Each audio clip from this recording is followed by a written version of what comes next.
The first snowflake of November landed on my welding mask just as Patricia Thompson stepped out of her BMW, clipboard in hand, and I knew my peaceful morning was about to go straight to hell. I was standing in my driveway in Boulder, Colorado, unloading my snowblower from the back of my truck. My garage was already packed with equipment from my custom metalwork business, and I had been storing some of my winter gear along the side of my house under a tarp. It looked neat enough, everything properly covered and organized, but apparently that was not good enough for the Ridgeview Estates Homeowners Association. "Marcus Bradley," Patricia called out, her heels clicking on my driveway like a countdown timer. She was maybe 50, with that particular haircut that screamed middle management and a taste for control. You know the one, perfectly layered, perfectly highlighted, perfectly designed to complement a permanent expression of disapproval. "That's me," I said, pulling off my work gloves. I had a bad feeling about this. I'm Patricia Thompson, president of the Ridgeview Estates HOA board. I'm afraid we have a situation. She thrust a piece of paper toward me. "You're in violation of Section 12, subsection D of the Community Guidelines. All outdoor storage must be contained within approved structures or completely invisible from the street." I looked at the tarp covering my snowblower, snow tires, and a few other pieces of winter equipment. "It's under a tarp. It's organized. I'll be moving most of it into the garage this afternoon once I clear some space." "That's not acceptable. The violation has already occurred. This is a formal notice of a $500 fine, payable within 30 days. $500. For storing winter gear I was actively organizing." "You're kidding me," I said, trying to keep my voice level. "I've lived here for 3 years. I've never had a complaint. This is winter equipment that I use regularly. I run a metalworking business and my garage is my workshop. I'm literally in the middle of organizing things." Patricia's expression did not change. "The rules are quite clear, Mr. Bradley. All residents agreed to these terms when they purchased their homes. If you have issues with the regulations, you're welcome to attend our monthly board meetings." "When's the next one?" "December 15th. "And the fine is due before then, December 1st. The meeting schedule and fine schedule are separate matters." She smiled, but it did not reach her eyes. "I'm sure you understand. We work very hard to maintain property values in this community." I looked down at the notice. $500. For something I was in the process of handling. Something that was not hurting anyone, was not visible unless you were specifically looking for it, and was completely temporary. "This is ridiculous," I said. "It's the rules. Have a good day, Mr. Bradley." She turned on her heel and walked back to her BMW, leaving me standing in my driveway with a fine in my hand and anger building in my chest. I went inside and called my buddy Derek, who had lived in the neighborhood 2 years longer than me. "Did you know Patricia Thompson is fining people for winter storage?" "Oh yeah," Derek said. "She went after 3 other people last week. Jimmy got hit for having his boat visible from the street even though it was in his driveway. Sarah got fined for her kids' bikes being on the front lawn. It's been a whole thing. This is insane. $500. She's on some kind of power trip. Ever since she became president last year, she's been finding reasons to fine everyone. I think the HOA is broke and she's trying to rebuild the fund." That made an unfortunate amount of sense. I spent the rest of the day fuming while I worked on a custom railing order for a client in downtown Boulder. My workshop was comprehensive, tucked into my 2-car garage with metal lathes, welding equipment, a full set of hand tools, and enough raw materials to handle most residential and small commercial jobs. I had built a solid reputation over 5 years, working my way up from doing small repairs to landing contracts with local businesses and homeowners who wanted quality custom metalwork. The problem was space. My workshop took up both garage bays, which meant my truck stayed in the driveway and seasonal equipment had to go somewhere. I had been rotating things in and out, keeping everything as organized as possible, but Patricia's interpretation of the rules left zero room for flexibility. I paid the fine. I did not have much choice. $500 hurt, but fighting it would cost more in time and stress. I moved everything into my garage, cramming it into whatever spaces I could find, making my workspace significantly less functional in the process. 2 weeks later, Patricia was back. This time, she had a different complaint. Apparently, running a business from my home was also a violation. Never mind that I had been doing it for 3 years without issue. Never mind that my clients came and went without causing any disturbance.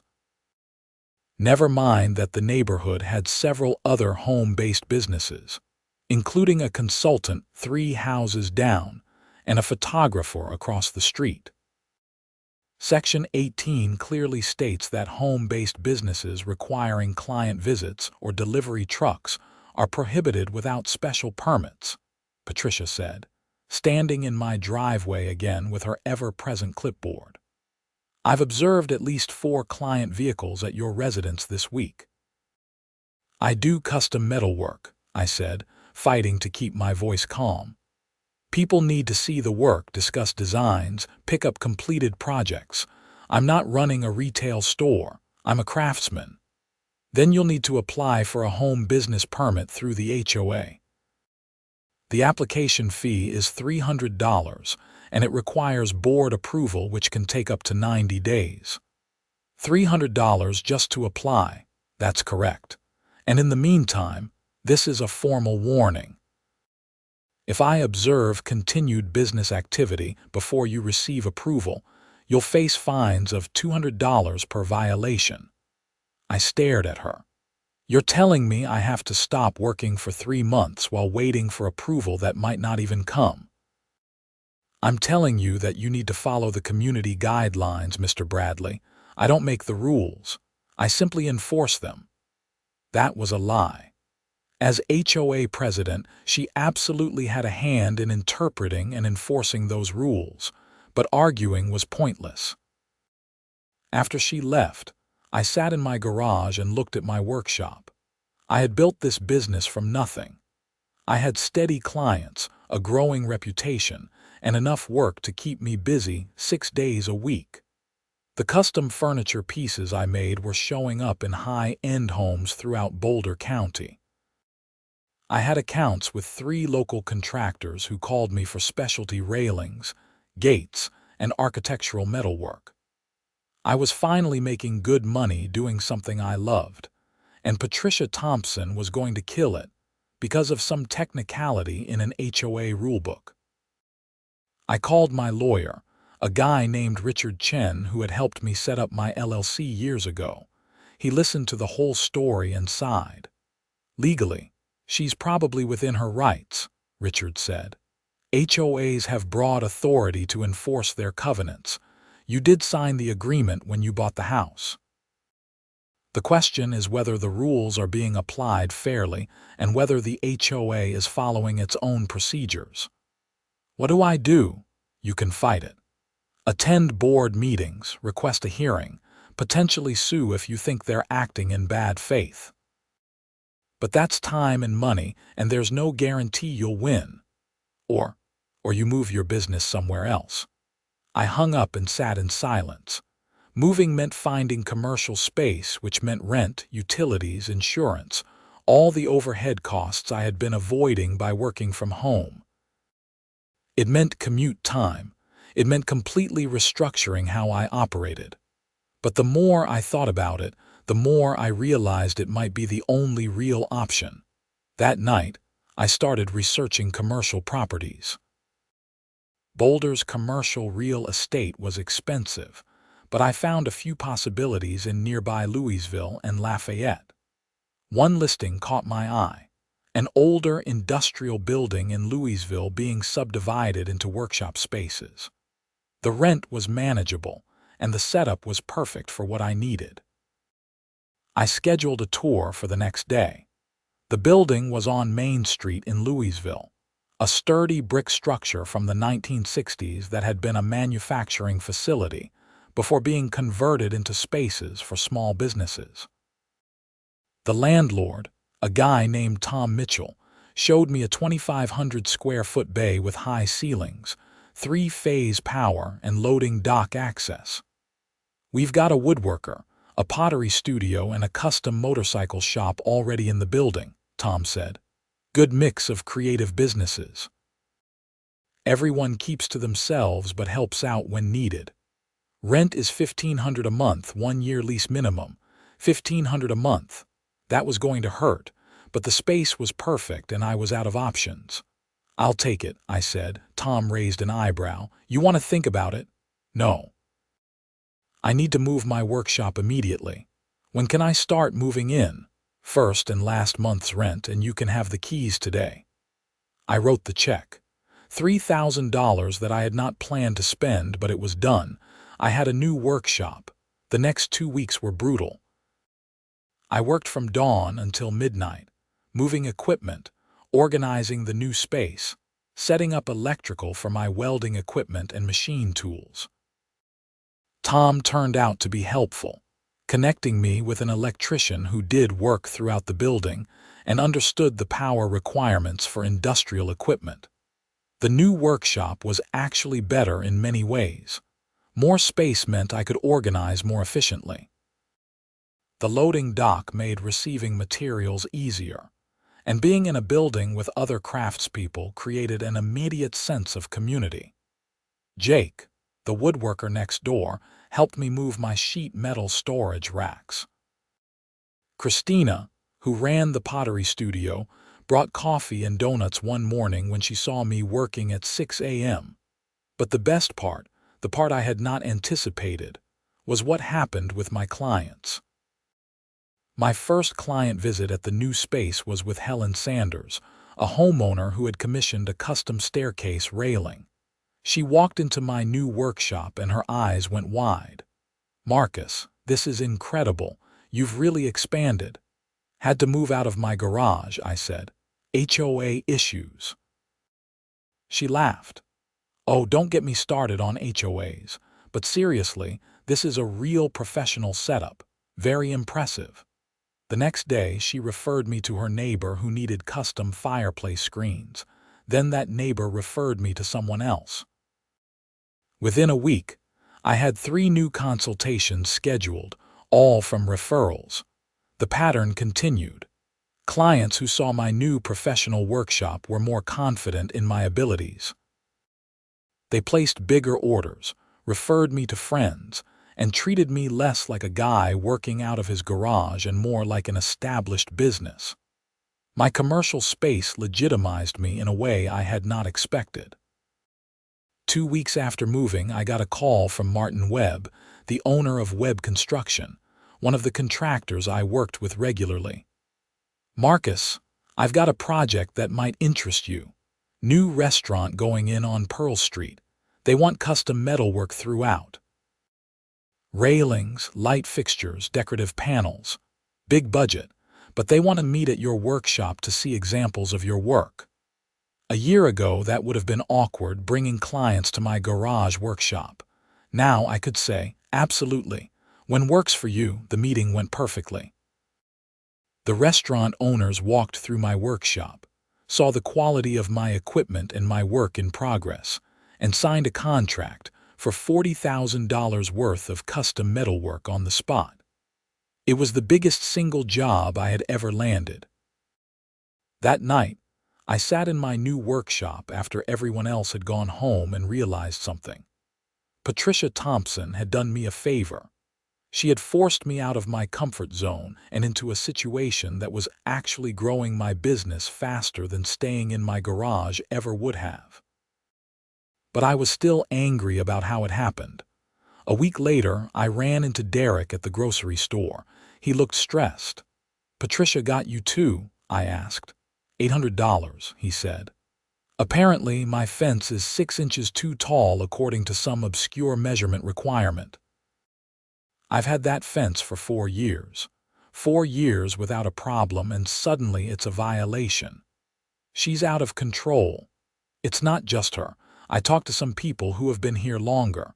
Apparently, the HOA fund is basically empty.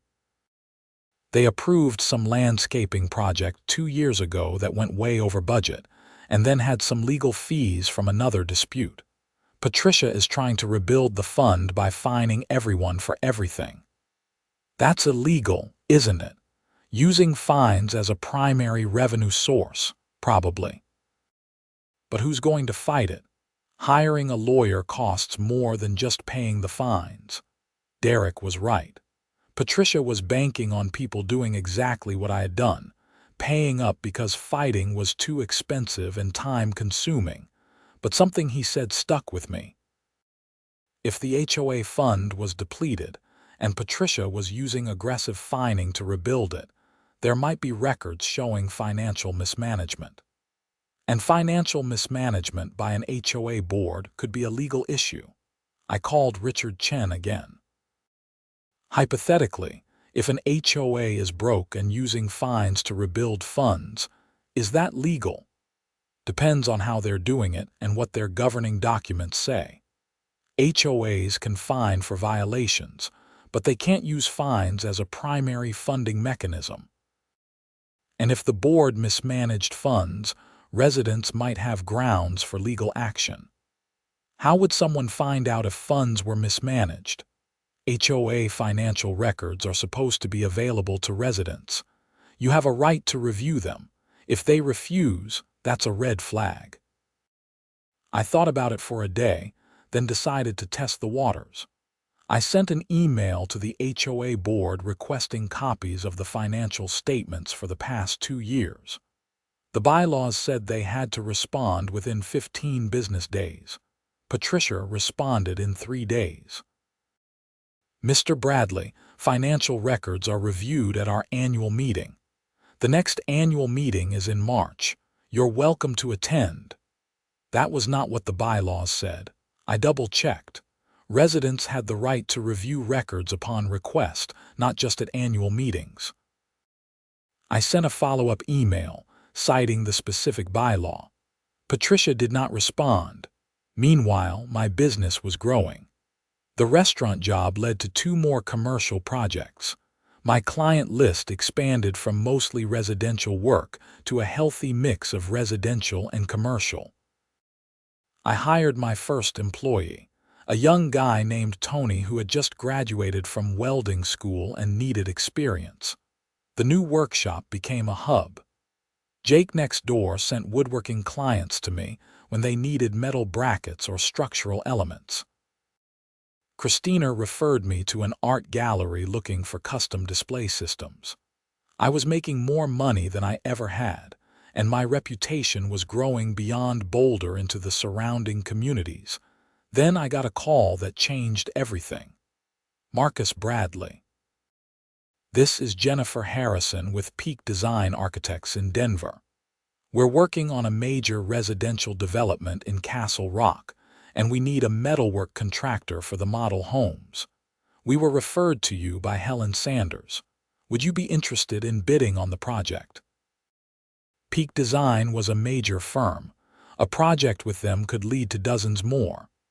Absolutely. Tell me about the scope. The project was massive.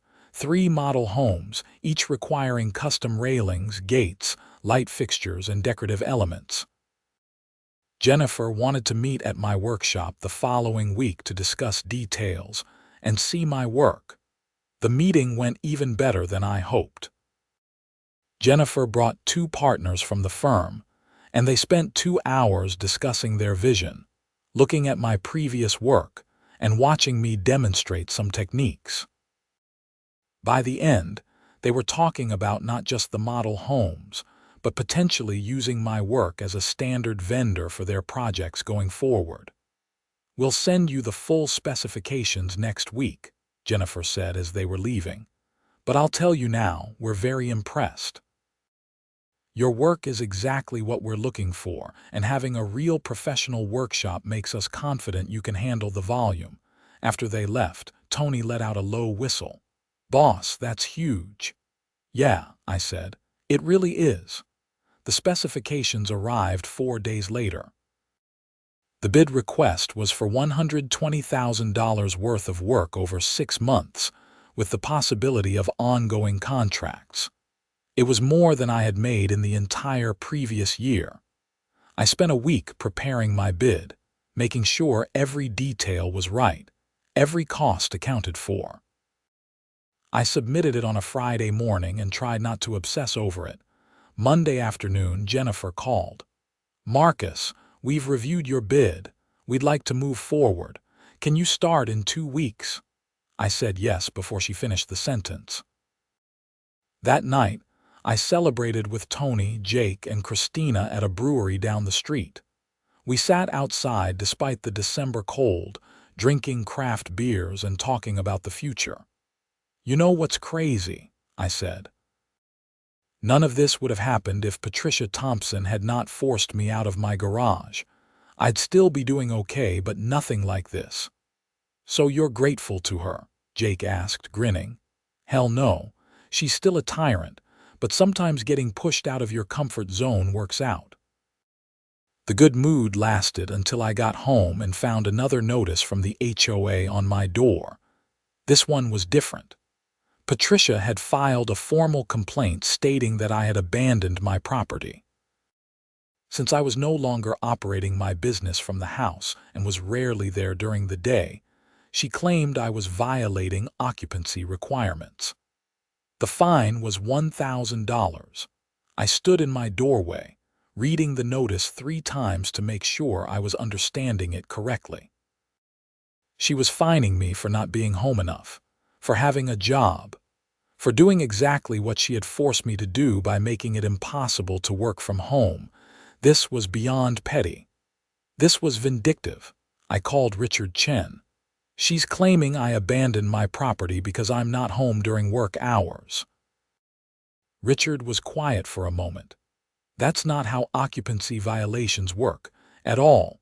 Forward me the notice. This might actually be grounds for a harassment claim." I emailed him the notice, along with the previous violations and my records of trying to access financial statements. Richard called back an hour later. "Marcus, I think we need to take a harder look at what's going on with your HOA. The pattern of violations, the refusal to provide financial records, the escalating fines. This smells like either gross mismanagement or something worse." "What do you mean, something worse?" "If she's deliberately targeting residents to generate fine revenue, and if she's blocking access to financial records, she might be trying to hide something. With your permission, I'd like to file a formal records request under Colorado law and see what happens." "Do it," I said. Richard filed the request the next day, this time as my attorney rather than as me individually.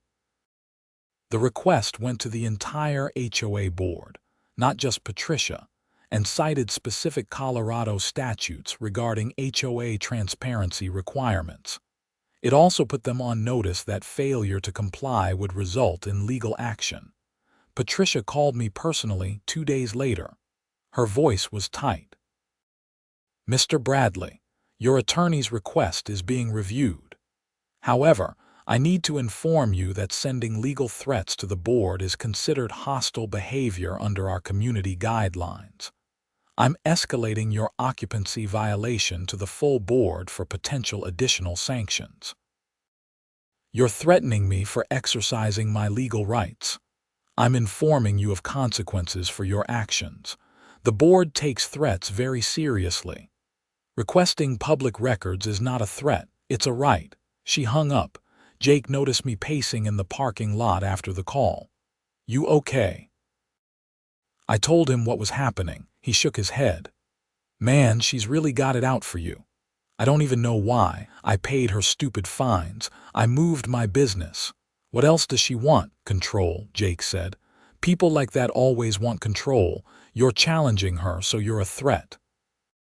He was probably right, but it did not make the situation any less frustrating. Richard called the next week with news. They provided the financial records. And Marcus, you're going to want to sit down for this. I sat down in my workshop office.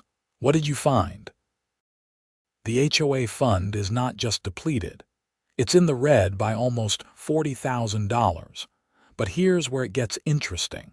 I cross-referenced the expenses with board meeting minutes. There are significant payments to a company called Thompson Property Services. Want to guess who owns Thompson Property Services? Patricia Thompson. Her husband, actually, David Thompson. But looking at the Colorado Business Registry, Patricia is listed as secretary and co-owner. She's been approving payments to her own company for landscaping and maintenance work. And the amounts are excessive. They paid Thompson Property Services $15,000 for landscaping work that any legitimate company would do for maybe $5,000. That's embezzlement. It's self-dealing at minimum. Embezzlement possibly, depending on how it was approved and documented. The bylaws require board votes for any payments over $500, but the meeting minutes don't show votes on a lot of these payments. What do we do?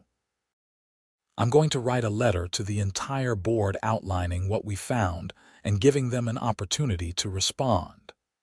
If Patricia approved these payments without proper authorization, she's violated her fiduciary duty to the HOA.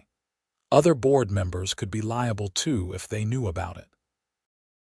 And if they do not respond, then we go to the Colorado Attorney General's office.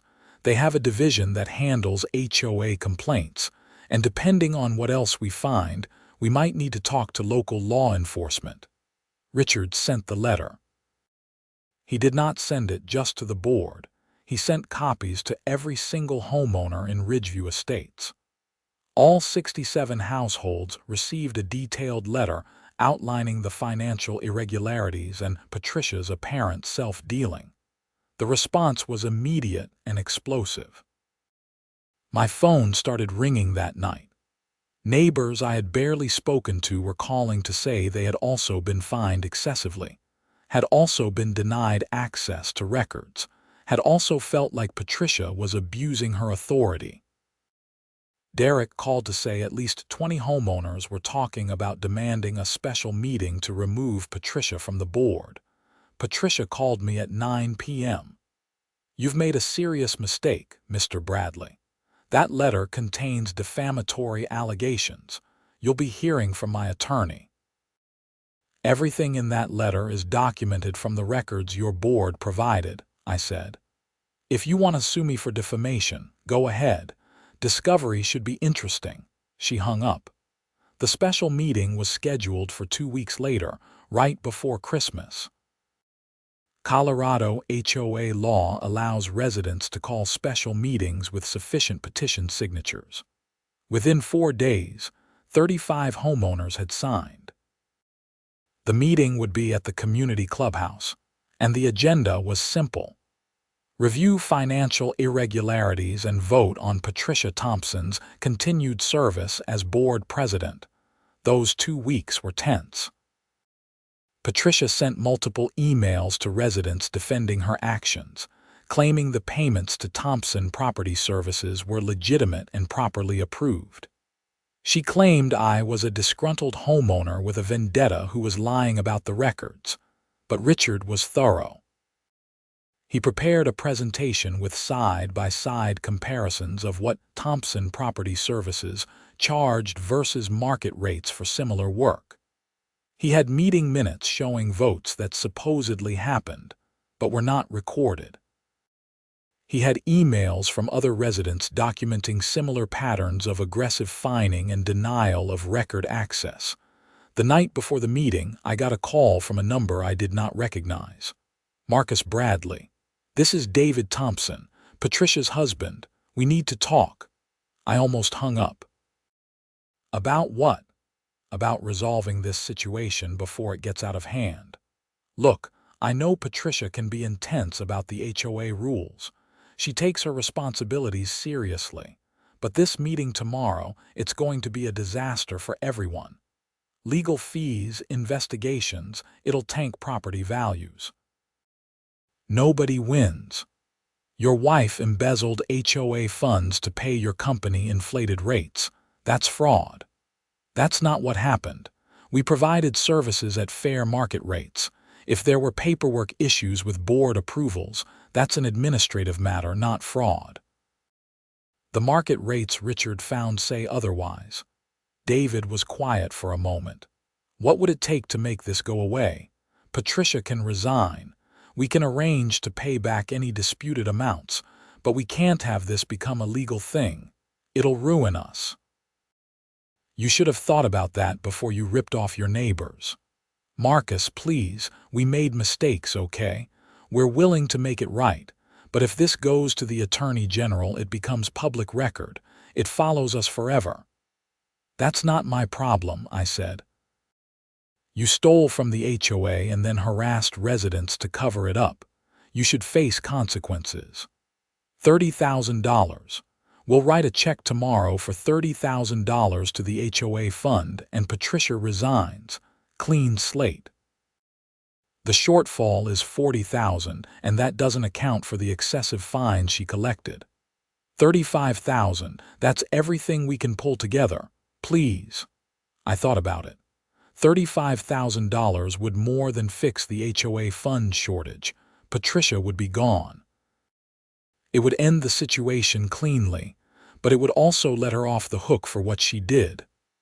I need to think about it, I said. The meeting is tomorrow night.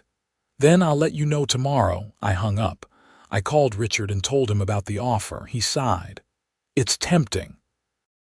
$35,000 would fix the immediate problem, and getting Patricia to resign achieves the main goal. But Marcus, what she did was illegal. Letting her buy her way out sets a bad precedent. I know. But do the other residents want to go through months of legal proceedings? Or do they just want their HOA to function properly?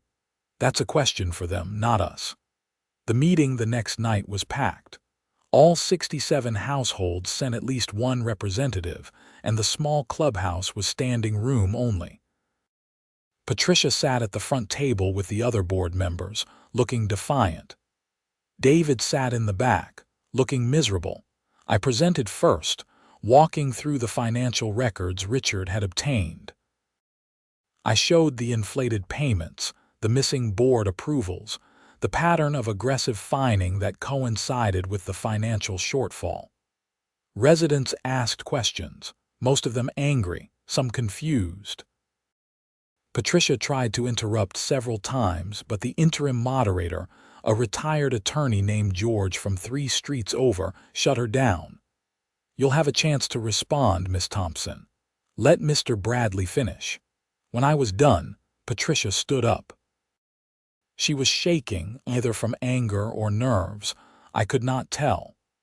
Everything I did was in the best interest of this community. Yes, we hired Thompson Property Services. They did good work at competitive rates. If there were paperwork issues, that's because I was managing a complex organization on a volunteer basis. As for the fines, I enforced the rules that everyone agreed to. If people do not like the rules, change them. But do not attack me for doing my job. Your job was not to pay your husband's company inflated rates, someone called out. Or to fine people for made-up violations, someone else added. Patricia's face reddened. I did not make up violations. Every fine was legitimate according to the bylaws. Including fining Marcus for not being home enough, Derek asked. That's not a violation and you know it. The room erupted in overlapping conversations. George banged a gavel to restore order. Miss Thompson, did you or did you not approve payments to a company you partially own without properly documented board votes? Patricia hesitated. The votes happened. If they were not all recorded in minutes, that's an oversight. An oversight. George's voice was sharp. We're talking about $30,000 in payments. That's not an oversight. That's either incompetence or fraud. Patricia looked at David in the back of the room. He shook his head slightly. I want to present an offer, David said, standing up. My wife and I recognize there have been administrative issues. We're prepared to pay the HOA $35,000 to resolve any disputes about payments to our company. Patricia will resign as president. We're asking that in exchange, all parties agree not to pursue legal action. The room went silent. George looked at me. Marcus, you brought this issue forward. What's your position? I stood up. 2 months ago, Patricia fined me $500 for storing winter equipment in my driveway. Then she fined me for running my business from home. Then she fined me for not being home enough. She made my life miserable, and she did it to other people too.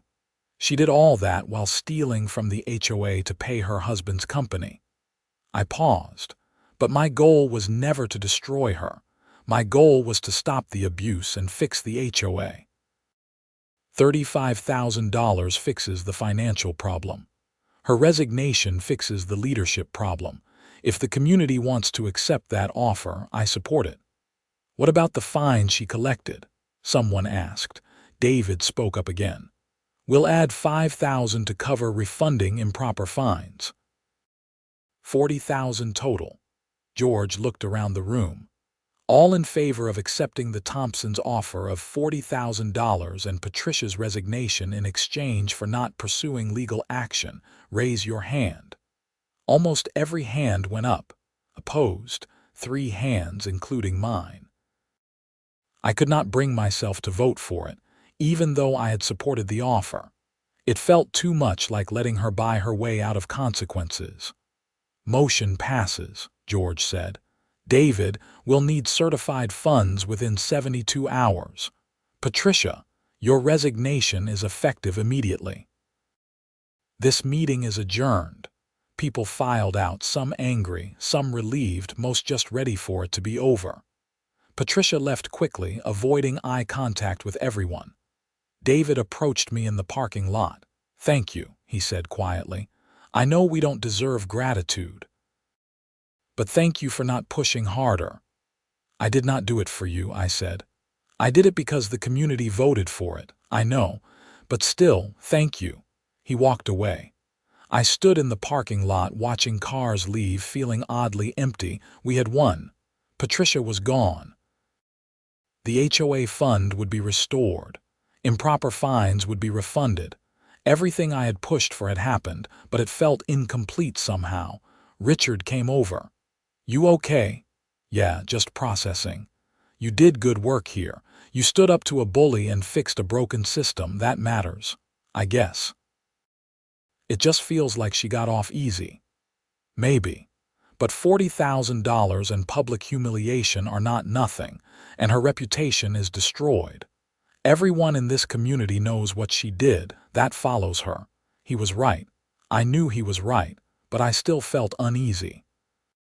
That uneasiness lasted until 3 days later when I got a call from Detective Sarah Morrison with the Boulder County Sheriff's Office. Mr. Bradley, I'm investigating financial crimes in your HOA. I understand you were instrumental in uncovering irregularities. I'd like to ask you some questions. My stomach dropped. I thought we settled this. The community voted to accept the Thompsons' payment and move on. The community can vote on whatever it wants, but if crimes were committed, that's not something that can be settled with a vote. Colorado law requires HOAs to report suspected fraud to authorities. Your attorney's letter to the board triggered that requirement.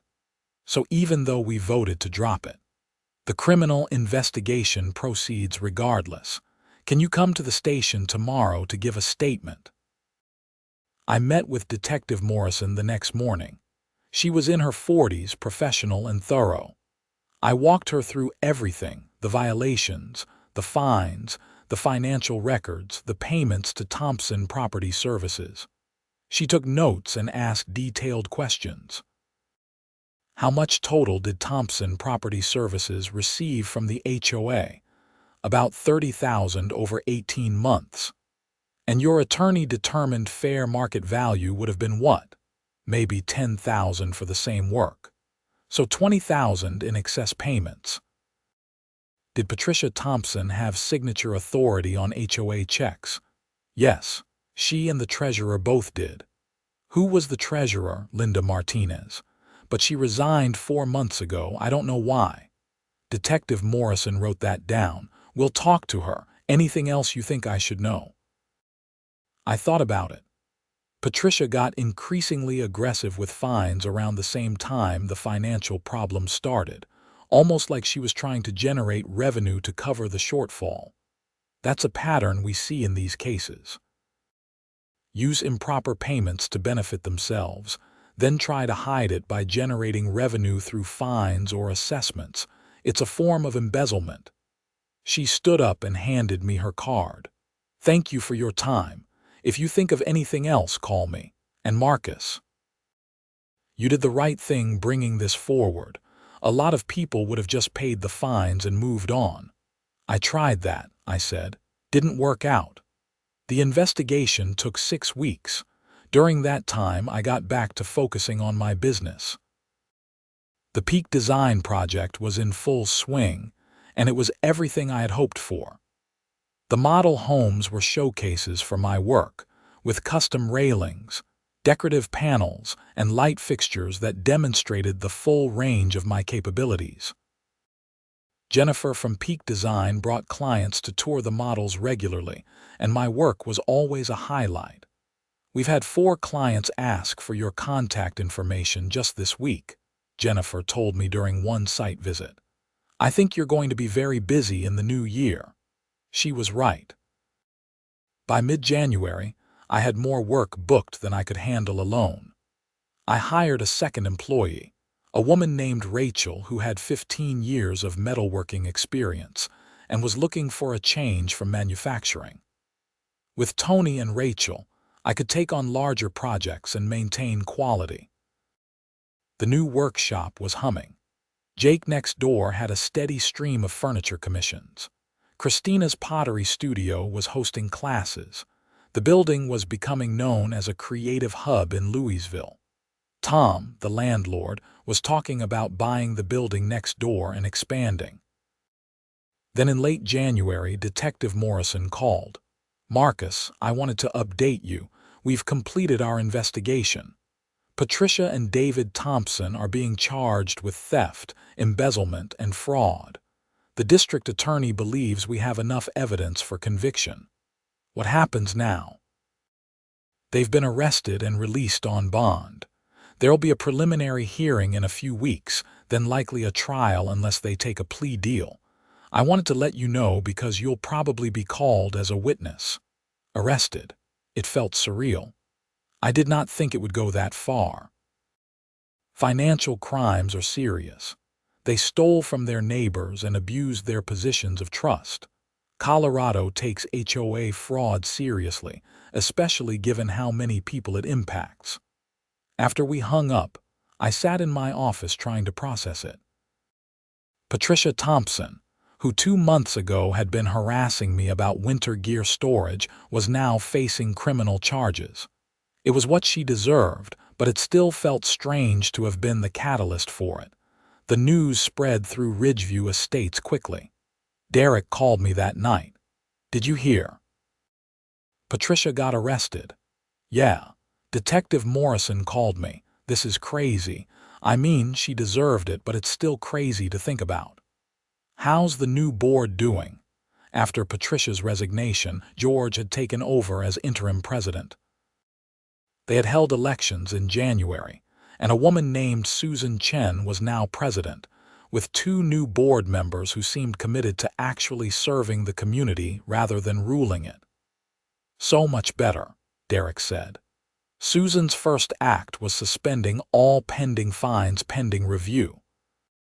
Turns out Patricia issued almost $20,000 in fines last year. Susan's refunding anything that was questionable. I got my $800 back. That's good. And they're revising the bylaws, making the rules clearer, adding oversight requirements for any vendor payments, establishing term limits for board members. It's like night and day. The preliminary hearing was in February. I sat in the courtroom with Richard as prosecutors laid out their case.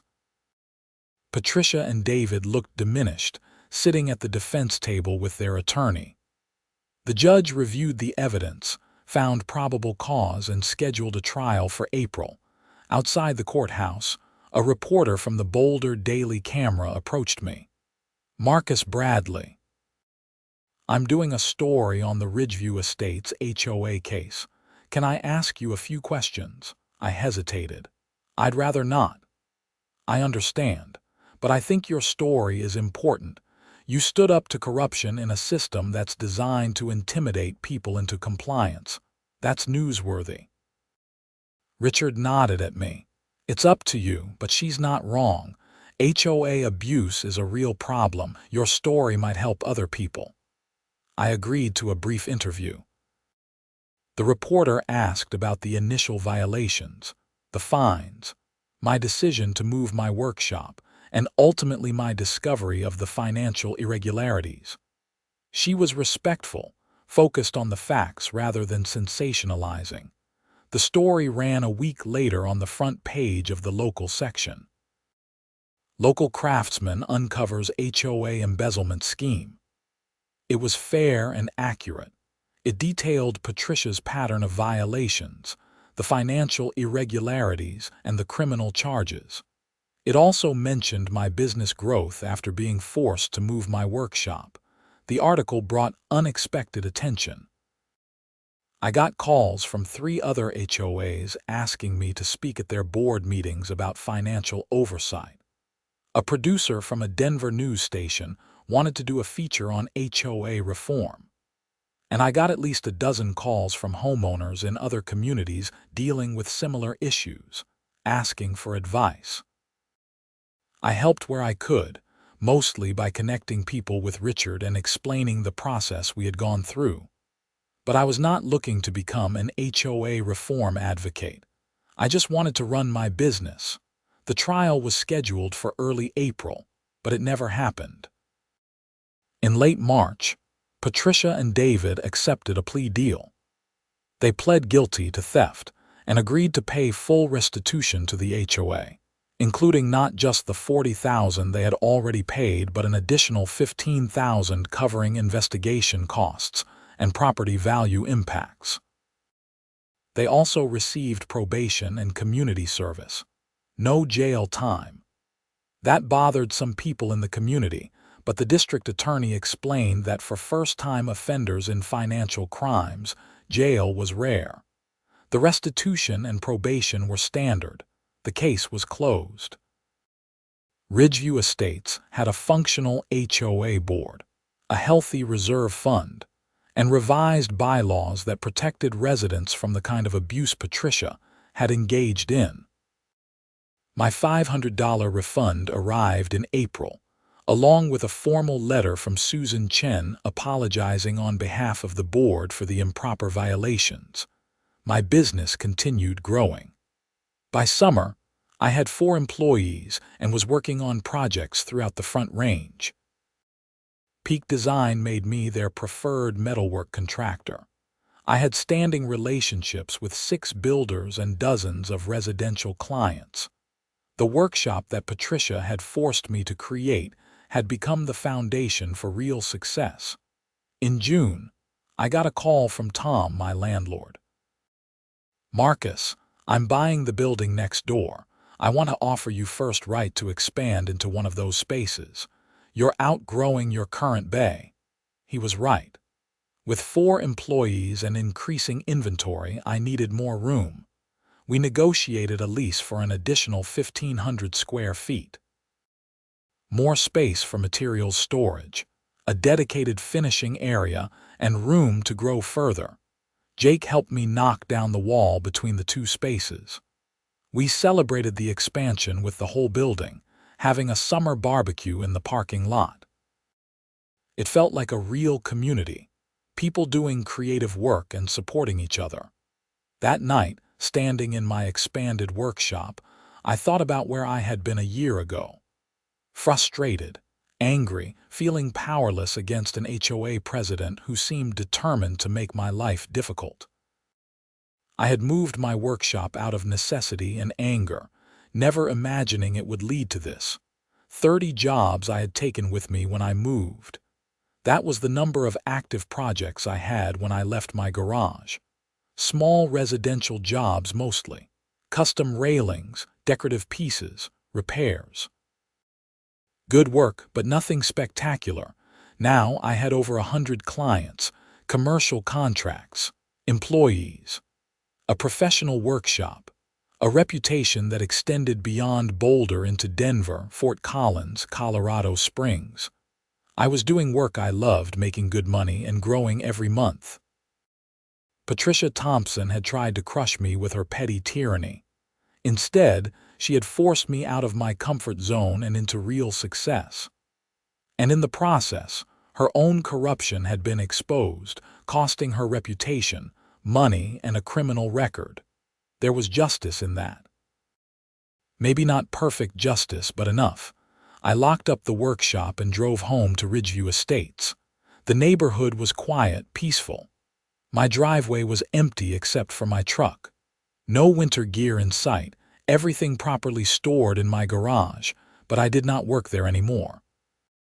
That space was just a garage now, holding my personal vehicles and tools. My real workshop, my business, my future was in Louisville. And it was better than anything I could have built in that garage.